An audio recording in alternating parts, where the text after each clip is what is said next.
No, but let me tell you, the canvas of the world now is to dream and dream big. And I feel like it is demanding for all those things that we think are impossible to be thrown out and painted, and you will see what drives and what kind of fades away. But that's the canvas.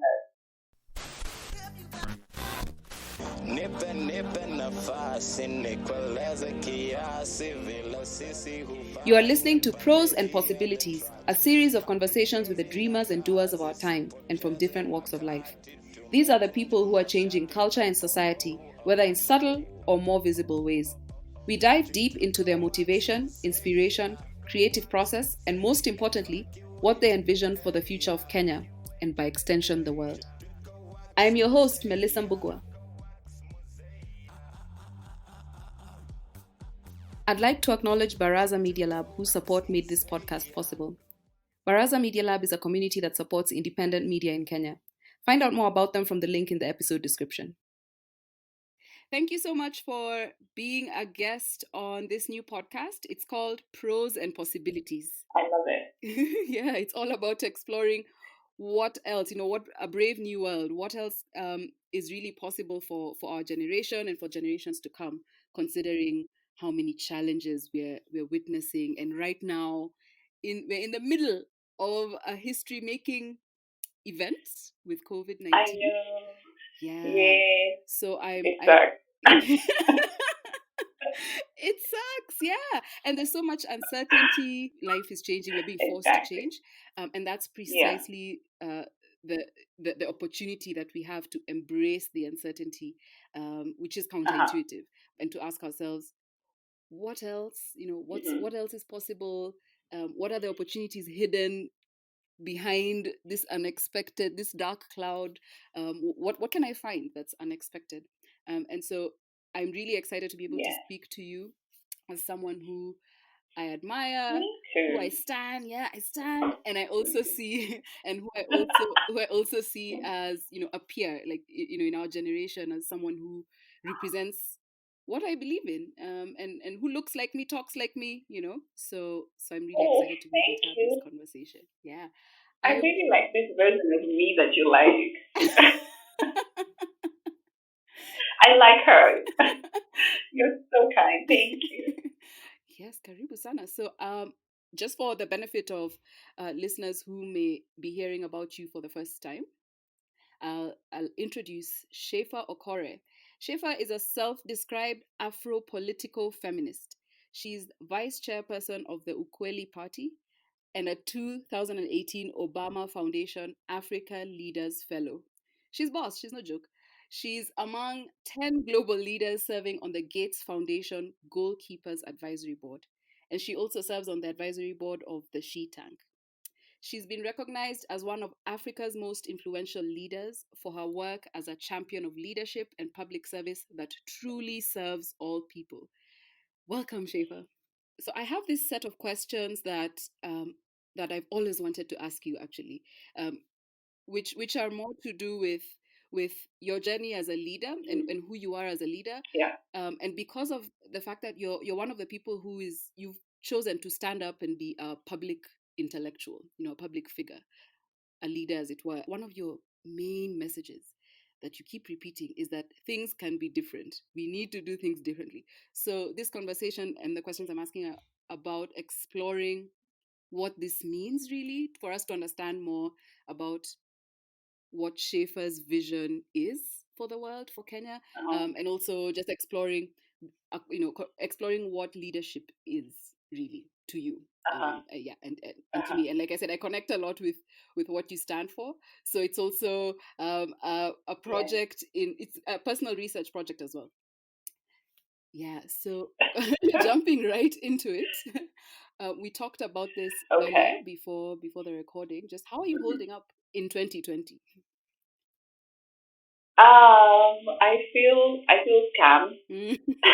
I feel scammed as a person because, in all honesty, gosh, I think I had so many plans. This was how you declare a decade and a year. This was our decade. This is my year, and all of the wonderful things I wanted to do. I was even going to go and start exercising, but voila. So, I mean, so I feel like the overall scam of how it just turned out to be the thing we don't really expect. But then in the midst of it, I think there are there are very many pockets I'm starting to see now. I didn't see them before because I was also caught up in adjusting my mind, adjusting myself, adjusting my entire way of living, adjusting my entire way of thinking towards, towards what's possible. So there are pockets of possibilities, and I love that your podcast is also about possibilities that are emerging, and it's kind of reaffirming a lot of the things that we have been thinking about, and we've been called idealistic people who speak of a utopia world that doesn't exist, where people matter, where care and empathy and compassion and all of these wonderful things that we speak for ourselves becomes a global agenda for policy, becomes a global agenda for governance, becomes a global agenda for leadership. So I think those are wonderful things to look at and say, yeah, there's things we can do. So how am I holding up? I have good and bad days. Sometimes I have a good 1 hour, and then I have a terrible 23 hours in a day where I'm also going through my anxieties. I'm also going through my moments of panic. I'm also going through my moments of not knowing what's going to happen tomorrow, what's going to happen in an hour, right? And then how that, particularly affects life and my life, my family, my work, finances, economy, health, all of that. So I have my moments when I'm just like, oh God, now we have to think about this, and now we have to think about that, and how that links to one or the other. So I have moments like those. But then I have wonderful days when I have energy and excitement and happiness to talk to people like yourself and share wonderful things. So this is a good day. So I'm keeping as well as I can, and doing as much as I can with what I have, I think. Which kind of doesn't even give a clear answer, but it's literally how it feels, right? Where, the moment you wake up and there's a series, like there's a litany of things already upset, Yeah. and then you're just like, this is not the day. Let's just go back. I'm just going to go back to bed and wake up tomorrow. Maybe tomorrow will respect me because you feel disrespected by the day and how the events are already lined up against you. But yeah, so I'm keeping as well as I can, taking it a day at a time. And A day at a time. Thank you. Thank you for that very candid answer. Um, you're and it welcome. ties in actually really perfectly into one of the next question, which is you're someone who's a new face in politics. You represent a new style. You're bringing new energy, and like you mentioned earlier, some people think, oh, you're preaching about a utopia that's just not realistic. This is not going to happen. So how do you keep Yeah. yourself uh, focused, grounded, and energized when Mm-hmm. you're walking a path that right now can be called alternative? It's one of those Yeah. paths that there's a saying that actually remember from way back. Everything is impossible until it's done. So right now it seems like we're still on the side of where it seems impossible. how do you feed Uh-huh. how do you feed your energy on a day-to-day basis, especially in a time like this where everything just feels like it could be falling apart? Mm, I think that you do a couple of things. One thing that I learned very early on when we started thinking in the abyss of the unknown was carving out time for reflection, right? And using those moments of reflection to breathe, because a lot of us were not breathing. And you'd imagine that for someone like myself who has been preaching and evangelizing and popularizing an alternative thinking, an alternative way of looking at the world, of how leadership should feel like and what the role of people are in that leadership space, that it would have been easier for us because we kind of spoke about these kinds of things where, we started to see one another as collective and as the same and having commonalities, right? But it still wasn't. It wasn't easy because I think, nobody prepared you. It wasn't in your time when you wanted it to happen. So it was happening when you had least expected it to happen. So you're like, oh gosh, it's happening now, just right now, and in this very minute. So you also have to adjust to that.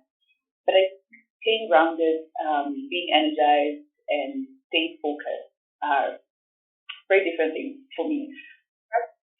Staying grounded in this moment has meant moving inwards. So for most people who don't know, I am a deeply introverted person. It's just that the work that I do is outward facing and outward looking. So I have learned the art of performative extroversion. So, so when you do it for as long as I have done it, I've been performing extroverted for like 20 years or more, you're kind of good at being seen as an extrovert and being seen as having energy. But the truth is, I barely have energy. Where my energy comes from and that grounds me is from the very, very people around me, right? So I have this close knit, like a very close knit circle of friends. Yes, so it's the people around me, and these are people who see me. So let me go back. These are people around me who saw me before what I have become now, and are still able to see what I'm able to become still.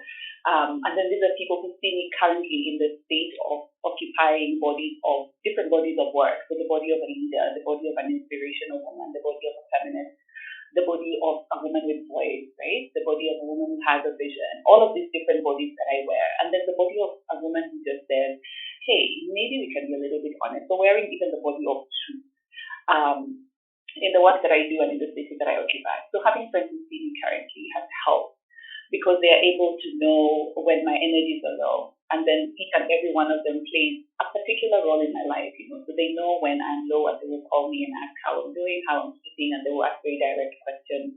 What do you need? What do you want? How can I help? How can I get this to you? ETC. I've learned that it has really helped me ground myself. They've also taught me something that I think a lot of us are learning now, especially as women people who are often, we give care, we give help, we support, but we don't receive it. So they've taught me how to receive care and support and kindness and compassion. How to receive it, because I'm good at giving it. I am naturally a carer. I care about people. I care about things. I care, So my heart is deeply buried into the things that I do. But then receiving it back is always very difficult.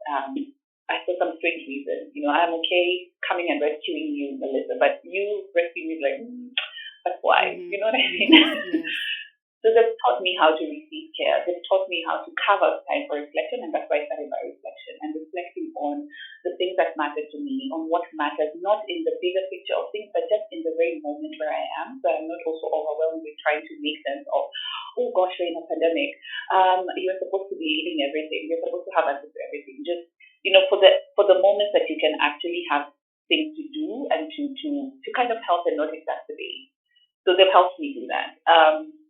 That grounds me, gives me energy, and then laughter has been fantastic. So moments when I can actually laugh and laugh deeply from my gut has been great. And then on the opposite, like the very extreme of that, something that has been cathartic for me has been also, cleansing my soul and cleansing my thoughts and cleansing the heaviness that, kind of piles on top of everything that I'm worried about through tears. So I have cried a lot in the last couple of months. I always have like a day cut out in a whole year to cry and cry. And I cry all the tears of the things that happened when I was 5 up until now when I'm 35. Wow. You schedule it. That's amazing. I schedule. This is who I am, right? So I schedule it. I'm like, I'm so on August or September, I'm gonna cry and I'll cry all through all the things that have happened. You know what I mean? But this has been a moment when I have just had to realize that for me to feel less heavy, I have to cry and cry often, and let it all out so that I can be able to do the work that I do without feeling like I'm bottling in all of these anxieties and frustrations and everything that's happening around. So that has been good. How do I keep thinking about the possibilities in this space? I think a lot of things excite me, like I told you before, that there is hope in the fact that we are being demanded by this moment in this pandemic to start taking the fact that our leadership matters, the role that we play in leadership matters, the fact that we are all on our knees because of a virus shows you how vulnerable we all are. Like there is none of us who can say, you know what, I have enough of these resources to keep this virus away from me. I'm so sorry, there's no one like that, right? Like it put all of us on our knees so that we can start seeing that we are all the same. We might have privileges, we might have access to different resources, we might have access to different methods of care or levels of care, but at the end of the day, we can still get this virus. So just using using that as a lens and seeing that the common thread is how do we care? How do we institutionalize care? How does care become policy? And how does that policy change leadership? And how does leadership change how we govern? Right? So there's like tiers of things I've been thinking about that I just like, yes, so we can still do this. So yeah, that's the long and short of it. Right. Yeah, that's amazing. We can, in fact, that's the podcast done, the episode done. You've Like dropped you can so just many like gems. stay at home, wear your mask, Yeah, like wash the yeah, hand, say it's done, you know. yeah. You've already dropped so many gems. I love what you've said about that you view possibility. Right now you're looking at possibility from the lens of through the lens of care. So if we cared, Yes, if leadership cared, and that's from an individual yes, level, community level, all the way yes, up to government yes. level, if we Policy care, level, how do we exactly, behave? Because this then also we have to think exactly. about who do we Yeah, care about, what do we yes, care about, and it's based on compassion. So this is yes, leadership based on yes. compassion. Okay, so now I'm curious, was there a point in your life or in your journey that specifically led to you developing this view of leadership as compassion? Was there an experience, a person? And I ask this because it's not in our mainstream culture. It's not in the water, this perspective. So I'm curious how you formed it. There's so many things, and I was experiencing because I feel like so many things have kind of led to me being who I am and how I see the world. So two main things. One is experience, and then two is how I have seen the world work. Right. So from experience, I think even just from a very young age, um, I've always been, and I was always a curious child, inquisitive child, and within our system, so our age system, the Kenyan education system, especially the public system, is very much about do not ask questions. Where the child receives knowledge, and when we command you to regurgitate all this information, put it on paper, and then we will assess if you crammed everything, right? But I was completely the opposite. I was trying to tell, okay, this when you talk about osmosis, this is what happens and why. And I would be like, but why? But then maybe it could raise. I was always curious about the why, and I had so many whys. And because of that, I didn't have a great experience in school. I mean, even though I loved learning and I'm a great learner, I hate exams, so just sidebar, but I really loved learning because it just, there's all of this information that was out there. So then my experience was always about being there was a lot of punitive measures against the fact that I had a voice and the fact that I was curious. It was about toning down my curiosity. It was about putting it in a box. So because I'm asking so many things, then you become the child that ill behaves or Yes, doesn't I relate. respect authority. See what I mean? So then I did, yes, yes, I think three quarters of the country who went to it before I just like, we need a support group. But But you see, then out of that, then out of that, what is born is you having the hunger and the thirst, or even the craving for just wanting to be seen and cared for in a way that doesn't lead to punishment, right? Um, so then I started gravitating towards teachers who are more about conversing and engaging and just talking me through things other than you're going to teach the sense into me. And that became the way in which even high school was. High school, it's still the same thing. Go to an all girls high school. And the teachers who give you care only give you care because of a particular reason. Maybe it's because you passed their subject, so care is now limited to qualifications or to academic performance, you see. But it's not because not because you're a student, you're a human being, you're in this school, you're also just learning about yourself as a young adult, so we're just going to care about you, no. So you find that the students who are cared for are the ones who either perform very well, came from wealthy families, spoke like they studied abroad, swallowed their words a bit. It was messy. So you start seeing how messy care is, and the fact that it's not a given, it's something that is prescribed and only given to people who have kind of fixed a certain box, right?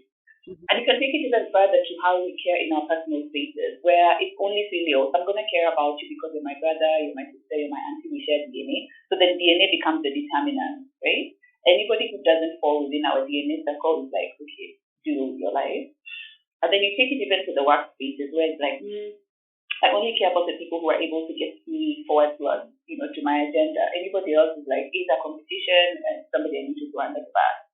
And it's the same thing that happens even with, even in relationships where you only give care to a partner, male or female, who, you look at as somebody desirable. So if you're not romantically desirable, then sorry, we can't care for you. And then that translates into how we see the world. That translates into how we work in spaces of professional engagement. That translates into how we engage in leadership, right? So then I walk into the leadership space and I'm thinking and I'm seeing and I'm imagining that there are people within this space. First of all, the leadership space is still it's still an exclusive club, so for particular people. So then I come from this thinking of why are we not just caring for one another? Because the moment we are able to care for the most vulnerable, then it means everybody else on that, on that strata is receiving care and is being taken care of. So I walk into the space and I'm thinking and I'm looking at everyone else who is not seeing the people in the margins, who are not seeing the vulnerable, who are not seeing even diversities in vulnerability, who are not seeing the role of religion in caring, who are not seeing the role of education, who are not seeing the role of finances or economy or social status, who are not seeing the role of sexual identity and orientation in caring. And it starts to bother you, right? Because you wonder how then does that kind of singularity of thought where we're just thinking of care based on the particular things that we are used to going to help us deal with a pandemic that has just thrown everything out of the window? Because COVID is not about if you're wealthy or not. COVID is not about if you're married or single. COVID is about if you're a man or a woman. COVID is not about if you went to school, if you didn't. COVID is not about, you see what I mean? It's not about geography anymore, even though it started as, but it's not. It's everywhere. And it's saying that you can no longer care for the people who have ticked your caregiving box. So it's no longer going to be just your mother and your sisters and your brothers and whatever. It's going to be everyone else. Like, you have to care about your neighbor. You have to care about the people who you don't even know their names. And you have to take measures to ensure that they are cared for. You see? So then seeing the fact that there has been gaps in the way leadership has tried to not think, and this is very intentional because it's refused to think about how do we create policies that mainstream the way that our leadership that's based on a few people or like a group of minorities, engage us during a pandemic that forces them to now see all of us whom they didn't want to see before. So, and then we're now looking at the fact that we have even, majority of the population is young people, like 77%, I think. And within that majority, there's also another majority, which is women. And within that majority of women, it is young women. And then you're like, but you don't see them.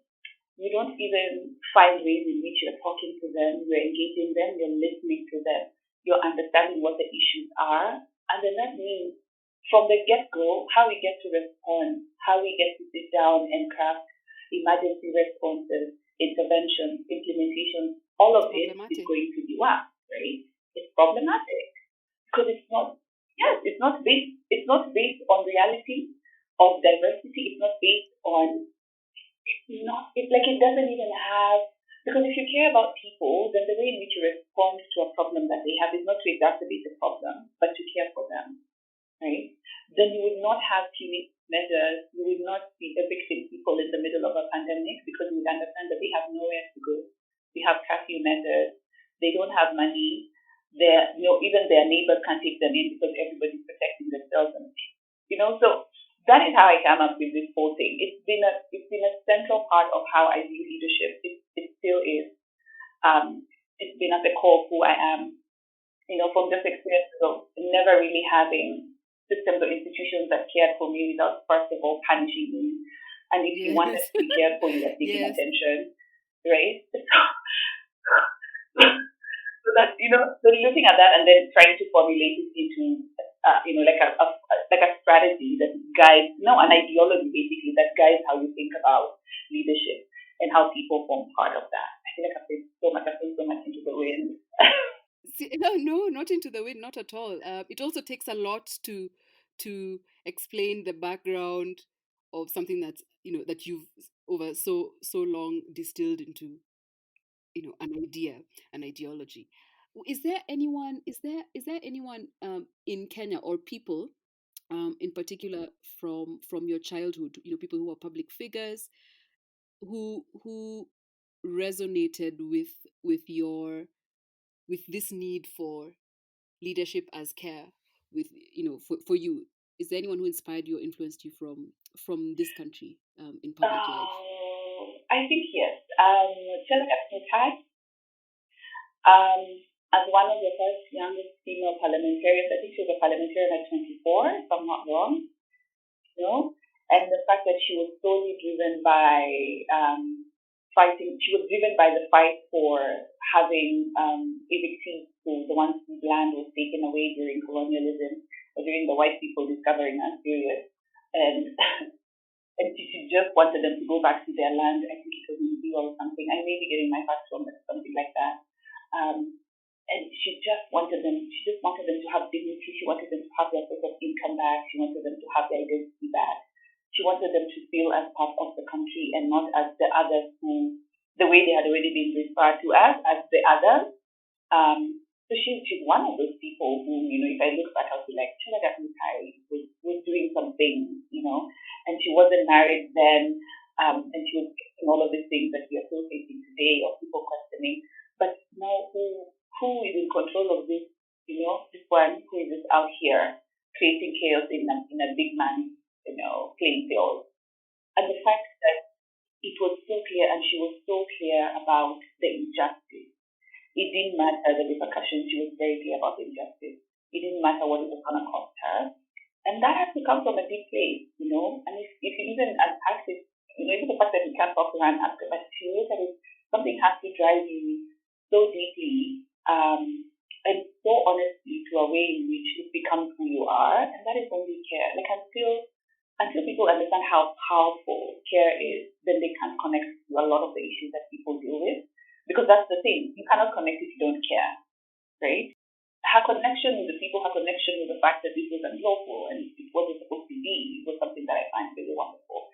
So she's one of those people. I have like a long list of other women, but Senegal stands out being as someone whom I really think revolutionized how women leadership and how we think about leadership and how a leadership that is humane is supposed to be and look like is really wonderful.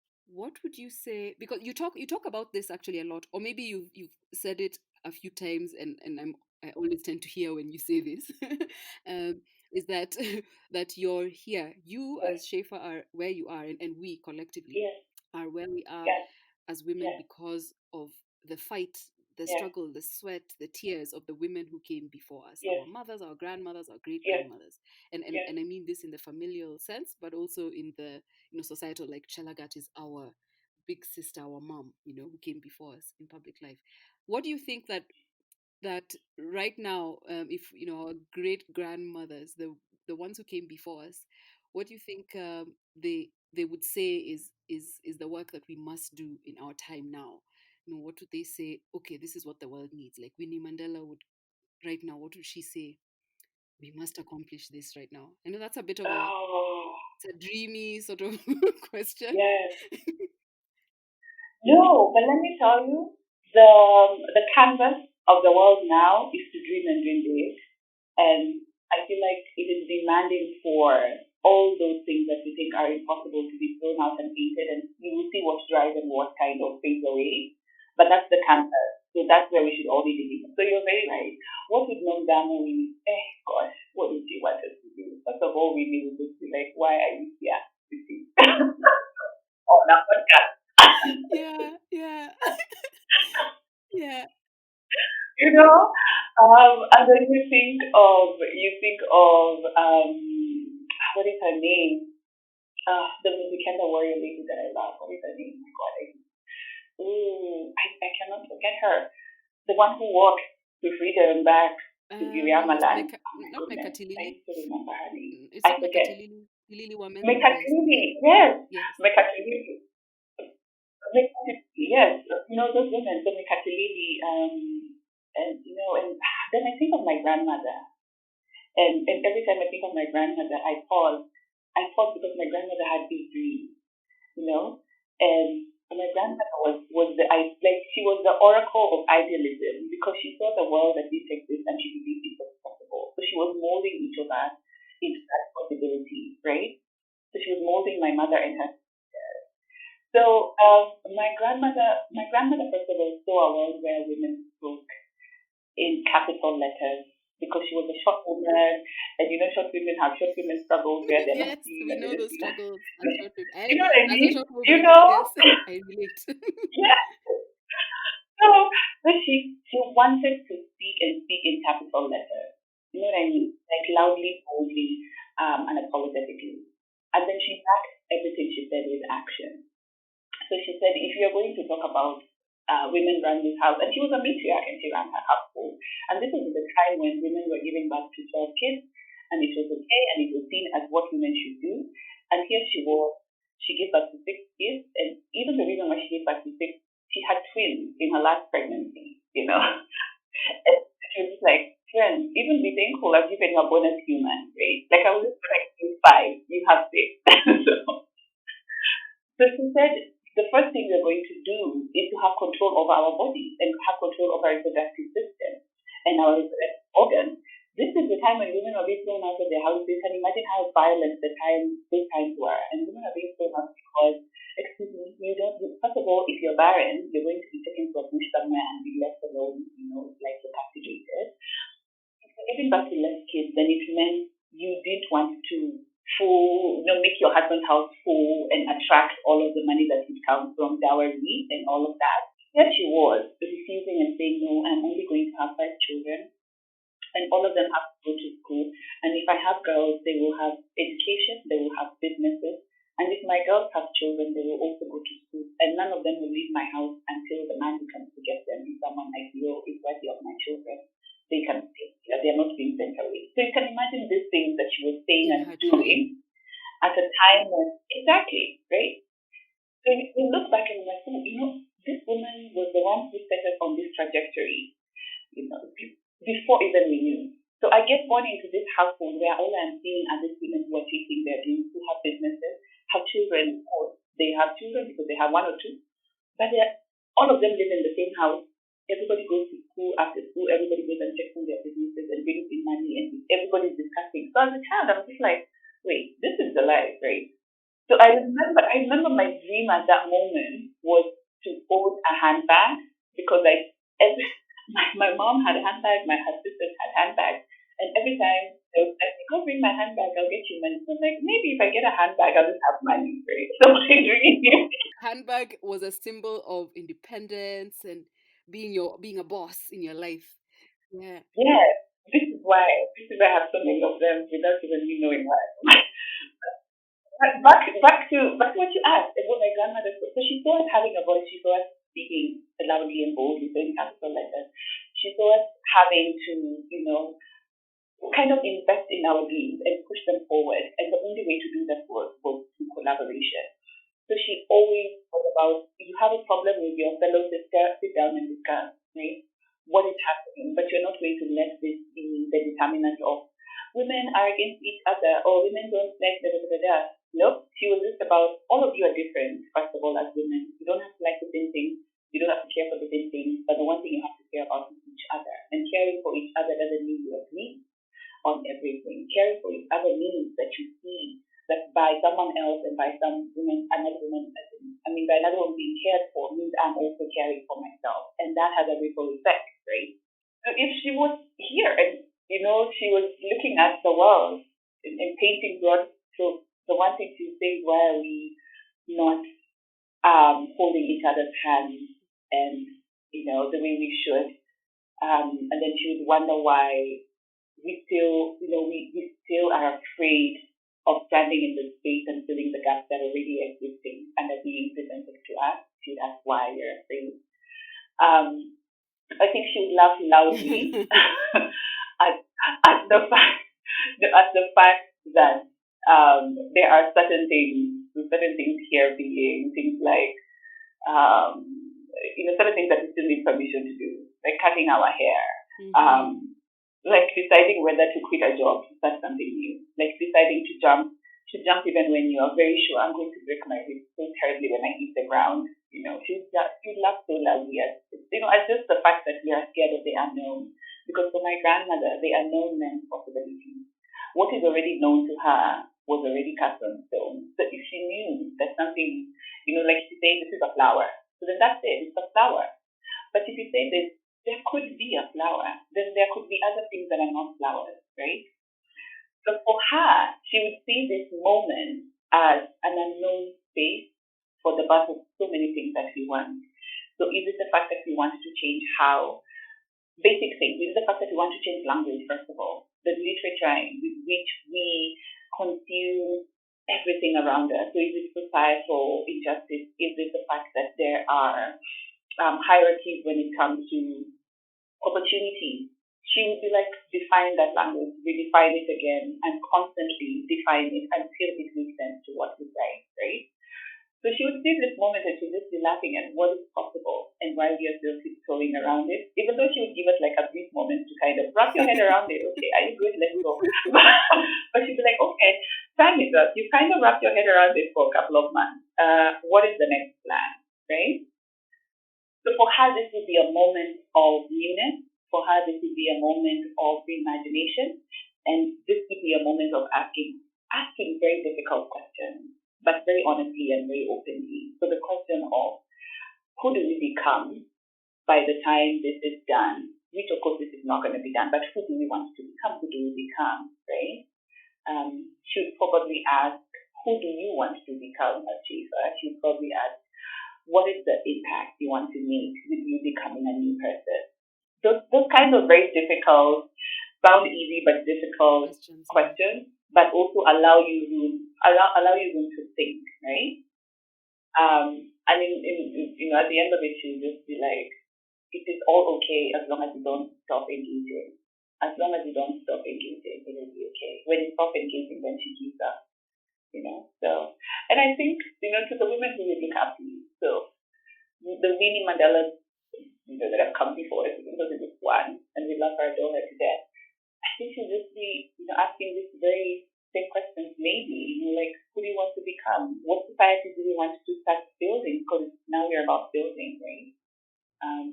And who do we want to build them? Because remember, the people who got us here, so the people who got us independence, the people who got us women's rights and started us on that path, the people who gave us language to speak about these very difficult things, the people who created space are not going to be the people who take us where we want to go.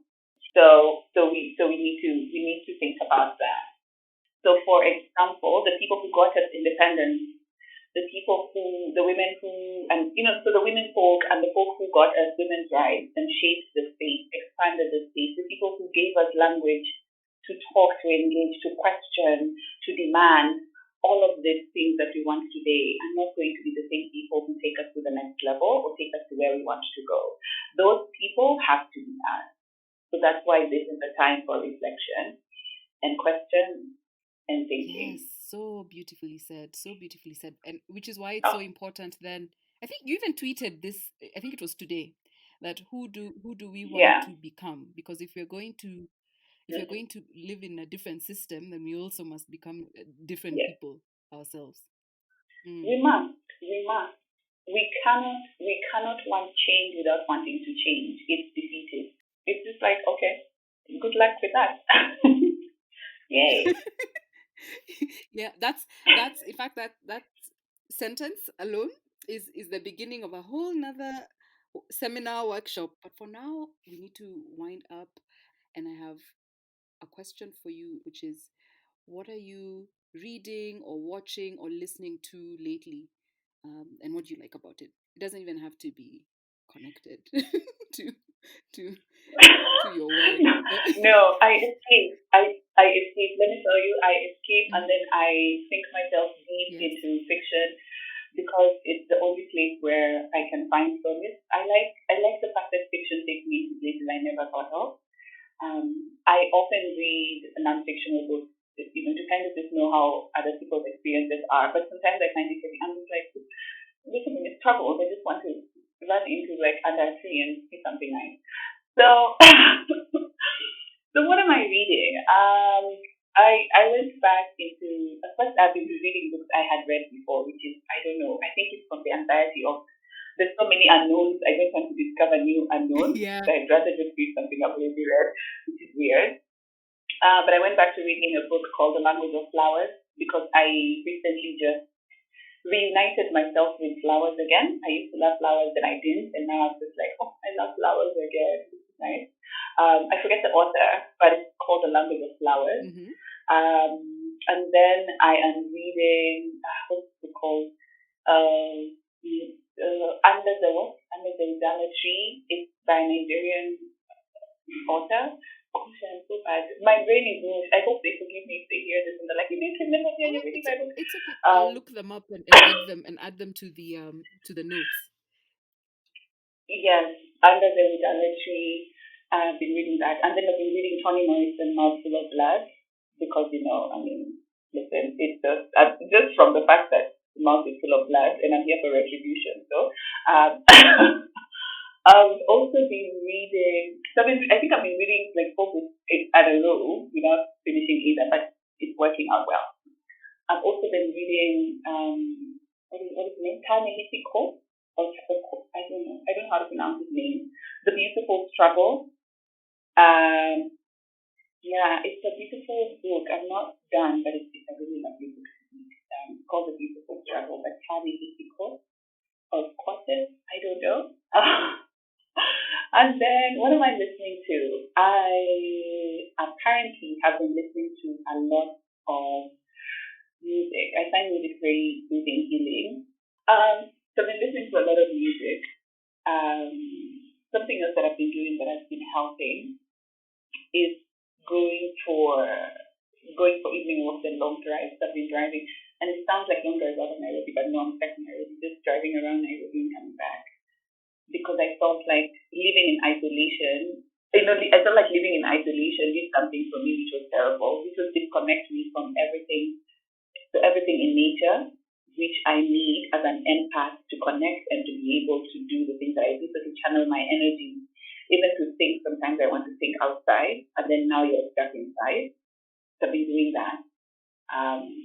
So yeah, but also to discovering new artists, which has been interesting. So going back, I think I've been discovering my mother's playlist because my mother is an old soul. She listens to a lot of old souls. So I've been listening to a lot of Nina Simone.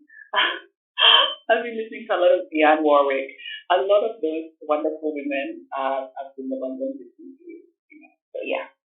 Lovely, lovely. It's been so wonderful chatting with you, Scheaffer, and getting to know you better and to know what motivates and drives you. And yeah, just thank you so much for having this conversation with me, and keep on shining. Thank you for having me. If you enjoyed this podcast, follow us on Twitter at Pros and Pause for more. Find information about our guest and additional notes from the discussion in the episode description.